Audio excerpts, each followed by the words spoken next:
an honor to be here. And I got a lot of texts before arriving today saying, I'm so excited about this event. I'm so excited about the dialogue. And I am really honored to open this day. I want to give thanks to the organizers, also thanks to all of you who have been working so tirelessly in this space. And I want to acknowledge that this is going to be a day of hard work, but this is really an extraordinary moment that we face. So this is a year that has been marked by death and struggle. And in fact, death has stalked our communities in so many ways. Our ongoing struggle with racial inequality, and to now, as we're witnessing and reliving the tragedy of the murder of George Floyd. And so we are in this moment when death has truly stalked us. And these twin pandemics, the COVID-19 pandemic, as well as the pandemic of racial injustice, have shown us so much about who we are. We have not perfected this union, as many of you know. And structural racism, we are discovering, pervades every single system in our society, from our system of labor that puts Black and brown bodies on the front lines of this pandemic, to our criminal justice system, which makes Black and brown bodies that much more vulnerable to the hands of the law, to the structure and design of our energy system. And that's not something that we talk a lot about in our discussions of structural racism and structural inequality. But I would argue that the energy system is no different. It is not immune from the structural problems that we face and that pervade every single other aspect of our society. The energy system and the climate crisis it has created has a race problem. Long before the pandemic and the events of the last year, we knew that Black and brown people were more likely to live in the shadows of fossil fuel generation and toxic facilities. These communities, our communities, are routinely sacrificed so the rest of the world, the rest of this country, has access to energy. Long before the COVID-19 pandemic, we knew that this harmful infrastructure harmed children, made our lungs, created toxins that made it difficult to breathe. This system shortened lifespans and caused disease. Long before COVID-19 and the events of the past year, these communities couldn't breathe. But the pandemic showed us a little bit more about who we are. A year ago, almost to the day, a study published or issued by the Harvard Chan School of Public Health showed that just a small exposure to air pollution made someone less likely to survive the disease caused by the coronavirus. And we know that that exposure to air pollution also made it more likely that an individual had some of the comorbidities that made it more difficult to survive the pandemic or the disease COVID-19. We know, again, based on this study, that the communities more likely to suffer from those impacts are Black and brown communities who have, again, long lived in the shadows of fossil fuel generation. The pandemic has also exposed the ways in which energy burden and energy insecurity make Black and brown bodies more vulnerable within this particular moment. So energy burden is the overall amount that someone pays to meet their energy needs. On average, people in America are paying around 3% of the overall household income to meet energy needs. In low to moderate income households, that number skyrockets up to 6, 10, 15, sometimes 20 or 30% of overall household income to meet energy needs.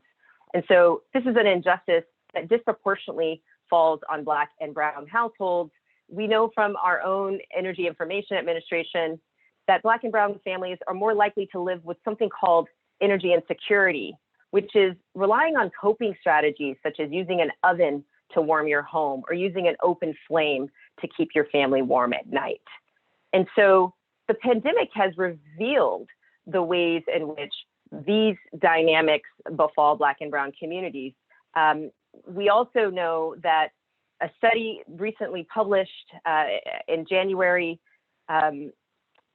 illustrated that if we had had a blanket policy preventing utility disconnections around the country, we would have saved 15% of the lives that were lost due to this pandemic. And so again, this is a pandemic that has hit Black and brown families disproportionately hard, and those lives would have been saved in Black and brown families and households and communities that are paying too much for electricity and suffering mightily from things like energy insecurity.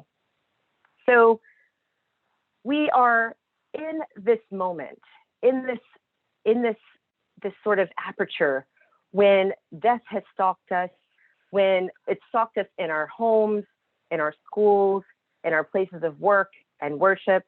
And again, our energy system is implicated in that moment.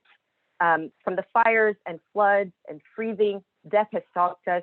The climate crisis as well, which is again created by the structure of the energy system, has shown us who we are. And so we're reckoning with all of these systems across so many aspects of our society. And what I would say to you is that this is our moment. This is our moment to finally create change. This is our moment to say that there will be no more sacrifice zones, that we will not have communities that are disproportionately burdened by the energy infrastructure all around us. This is our moment to say that we absolutely will fight for equal access to life-saving energy at low cost. Again, this is an outgrowth of the structure and design of our energy system.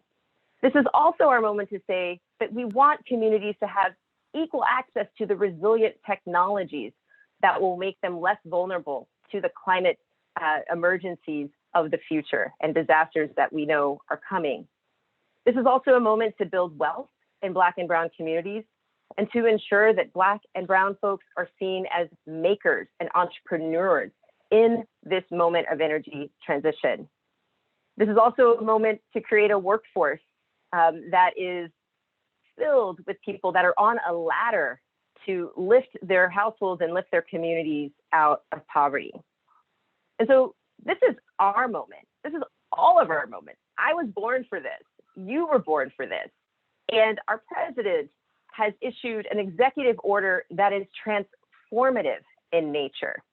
Executive Order 14008, Tackling the Climate Crisis at Home and Abroad, establishes the Justice 40 Initiative. And for those of you who are nerdy and wonky, you can look at this order. It's section 223. And the Justice 40 Initiative makes the promise that 40% of the overall benefits of certain federal investments will go to disadvantaged communities. And so this is our moment. This is transformative. At the tail end of a year when death has stalked us, the Justice 40 Initiative provides an opening, that aperture that I talked about, to really transform the lived experiences of Black and brown communities. And so I'm the first ever Deputy Director for Energy Justice at the Department of Energy. And I'm here because of you, because of so many of you out in the audience who have fought to ensure that justice was central to this administration's platform. So I'm here standing on so many shoulders, moving into this moment, moving into creating energy policy that actually works for Black and brown people. So we are not, we're not going to go back. We're not going to go back. And what I would ask of each of you today, as you move into this extraordinary program, I mean, this is an incredible program that you all have established. What I would ask of you is that you continue to demand justice again and again. And I will also promise to you that I will do my part. I will create, I will build, and I will listen, because we cannot and we will not go back. And so I urge you to continue to fight. I urge you to get involved. The Justice 40 Initiative is our third reconstruction, as Reverend Barber likes to say. I mean, this is a moment to rebuild our country from the bottom to the top in service of Black and Brown people. And so we have a real opportunity, a once in a generation, a once in a century chance to create an energy system where everyone has access to clean and affordable energy. And we create a ladder, a career ladder and a system of entrepreneurial acceleration where Black and Brown makers can be active participants in this transition. And so I'm with you in the struggle. I'm with you as we rebuild our country. And I look forward to being your partner in this work. We are not going back. Thank you so much. Every sunrise that makes our lives possible is a reminder of our sacred responsibility to care for creation and one another with life-giving compassion.